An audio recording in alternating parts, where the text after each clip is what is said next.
Holly Willoughby has been flooded with support in the past couple of days after she faced an intense backlash following false accusations that she and Philip Schofield had jumped the queue to see the Queen lying in state.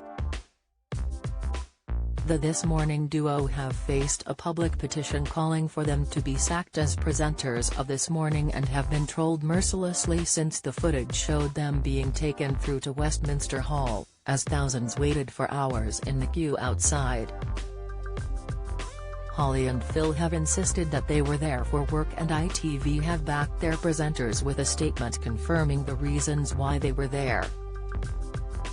A photo of Holly, 41, with Caroline Flack, who took her own life aged 40 in 2020, has gone viral on social media, as many urged others to be kind in respect to the abuse that she has been receiving over the past week. Qgate has seen the popularity of Philip, 60, dip a little, with car sales business We Buy Any Car dropping his photo from their website and media. Meanwhile, Holly is now on the rise again as a wave of support for the popular TV star begins to drown out the haters, who have attacked her online. Holly has gained over 35,000 new followers on Instagram in the past few weeks, while her Twitter following has been bolstered by over 50,000.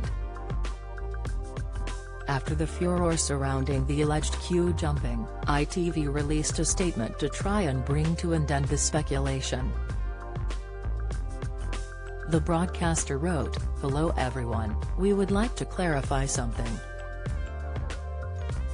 We asked Philip and Holly to be a part of a film for this Tuesday's program. They did not jump the queue, have VIP access or file past the Queen lying in state, but instead were there in a professional capacity as part of the world's media to report on the event." On Tuesday's This Morning, Holly looked to clarify what happened in a VT.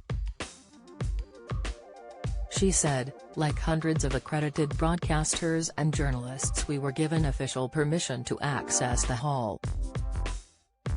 It was strictly for the purpose of reporting on the event for millions of people in the UK who haven't been able to visit Westminster in person.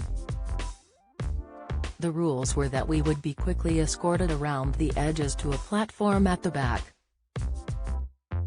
In contrast, those paying respects walked along a carpeted area beside the coffin and were given time to pause. None of the broadcasters and journalists took anyone's places in the queue and no one filed past the Queen.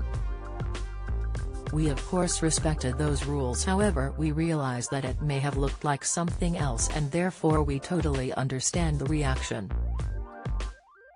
Please know that we would never jump a queue.